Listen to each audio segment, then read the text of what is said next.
Cause it's Friday, you ain't got no job, and you ain't got shit to do. Dance magic dance, dance magic dance, dance magic dance, dance magic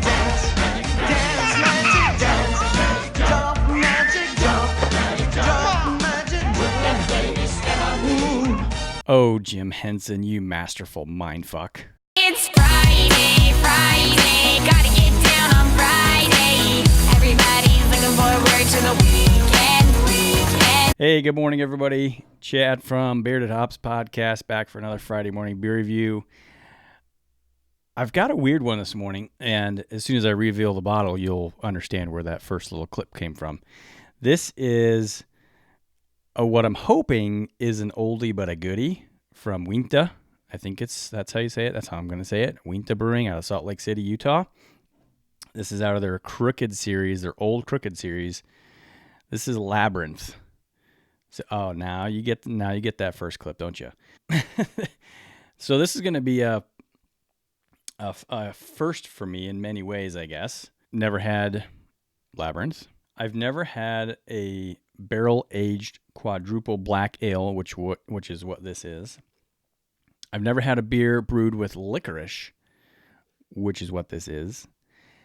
And this is probably one of the oldest beers that I've ever reviewed. This one, bottled on November 12th, 2015. So I got a 4-year-old bottle of beer here. Now, where did I get this? Well, the sales section in the liquor store. It's a 750 ml bottle. I bought this beer for $7. It's 13.2% ABV. And on the other side here where they have some description, enter the Labyrinth, a multi-dimensional ultra black ale. Discover the complex intermingling of black licorice and toasted oak. See the subtle hints of bittersweet chocolate. Explore pairing Labyrinth with flavorful cheeses and rich desserts. Well, I'm not going to do that. It is a bottle-conditioned beer out of the Crooked line, 750 milliliters, which is 1 pint. I do that every time. 1 pint, 9.4 fluid ounces. Brewed with renewable power. That's cool. Uinta Brewing Company, Salt Lake City, Utah. All right. Oh, and another first. This is the first beer bottle that I've opened that has a cork. I mean, I do this almost nightly with wine. Yes, nightly. But I don't think I've ever done one with...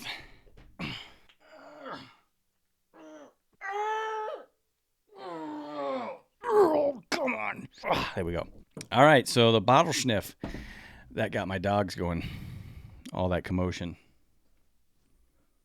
Settle down. All right. A 4-year-old barrel-aged quadruple black ale.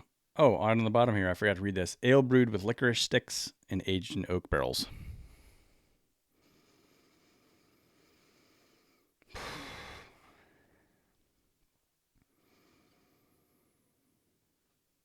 Okay, I get some subtle chocolate. I don't get any licorice out of the bottle. Some chocolate. A little bit oaky, and got a malty smell. Well, there's a lot of dog hair on the mic this morning. So anyway, let's get it poured and get the glass sniff done.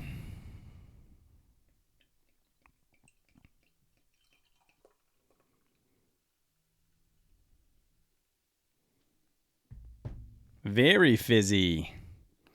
It's got nice bubbles hanging on the side of the glass. Got about a 1/2 inch, 5/8 inch head on the top of it. Tightly packed bubbles. Some on the around the edge are opening up to be a little bit bigger, but most of the bubbles on the inside, nice and tightly packed. Kind of splashed a little bit. But yeah, it's a good, nice, dark-looking beer, almost stout-like. And I guess, really, it could be considered stouts are ales. So anyway, probably the same family somehow. A little on the mustachio. So the glass sniff, basically the exact same thing. Maybe a hint of licorice out of the glass. Maybe just a hint. It's still chocolatey, chocolatey malty. I do get a good oaky nose, and maybe a little bit of black licorice. All right, well, drink a 4-year-old beer. Prost.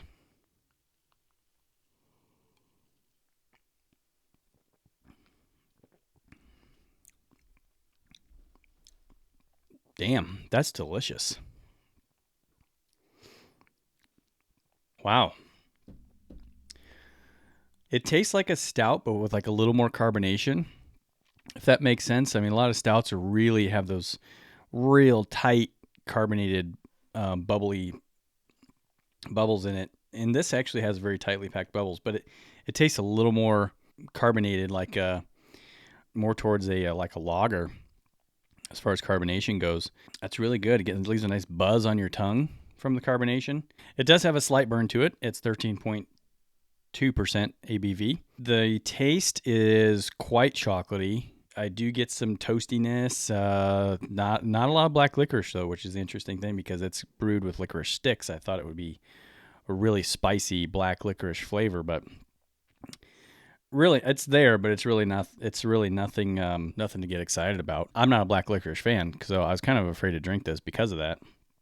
I think black licorice is disgusting. But, you know, for a $6 beer, $7 beer, whatever, I was like, I'm not going to pass this up. So I grabbed it and I thought, yeah, I'm probably not going to like it, but I'm going to go ahead and review it anyway. It's really, really good. Really good.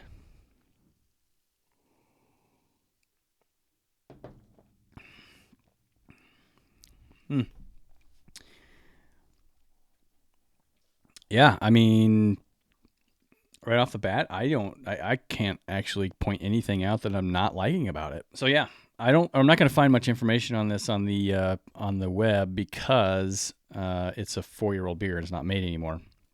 But I can go to Uinta Brewing.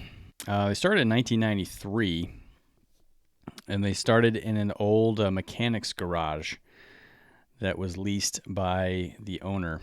The Uintas are, I guess, they're a mountain range out in Utah.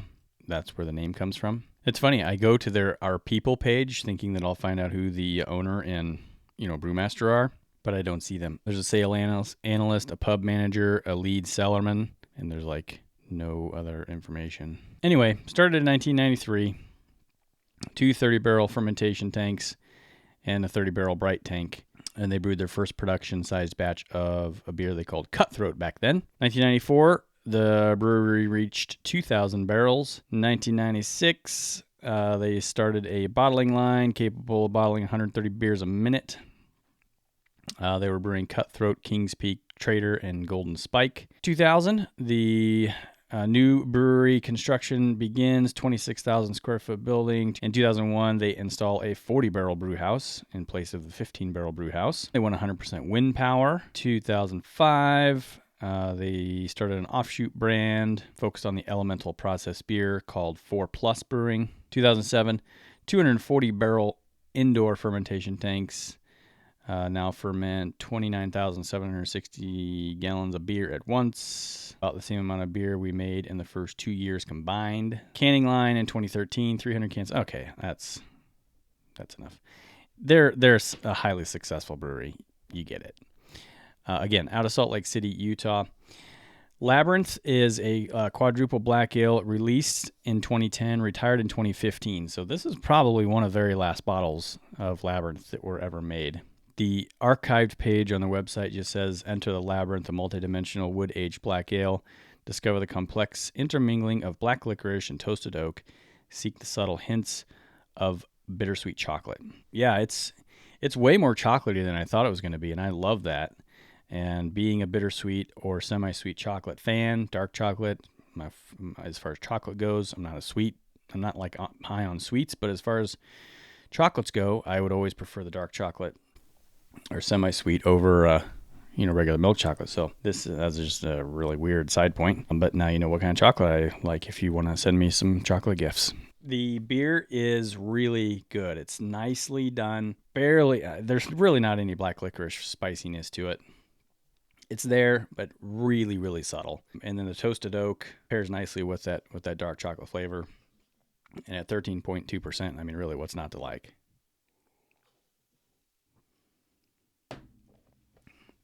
Speaking of how people like this beer, we'll hop on over to Untapped. 23,000.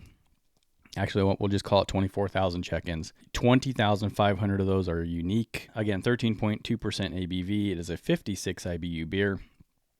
I don't get really. It's a nicely balanced beer from a sweetness to bitterness perspective. And this is actually a beer rated at 56 IBUs where I would agree. Right there in it's not the middle of the scale. IBUs obviously are infinite according to brewmasters. However, we don't see too many of them over 100. So if you can take that scale 0 to 100 and make some middle ground, call it 45 to 60. This is right there in the middle ground. But, IBUs they don't matter. So average rating of this beer over 24,000 check-ins, 4.04. So that tells me this is a well-loved beer. And I'm imagining back in 2015, really, I was drinking craft beer then, but I wasn't really into it like I am now. I would imagine when this beer went out, when they retired it, was probably met with some sadness. I can see that. I'm glad I picked this one up. It's delicious. I will give this a final rating after I'm done drinking it later today. And I hope everyone has a great weekend. This is my last weekend of the summer, early fall, on my boat. Sad weekend. Boat comes out of the water next week. So, no more boating stories. And I don't really tell boating stories on this, though, anyway. So, no more looking forward to boating for me. But I am going to build a new boat. Prost, everybody.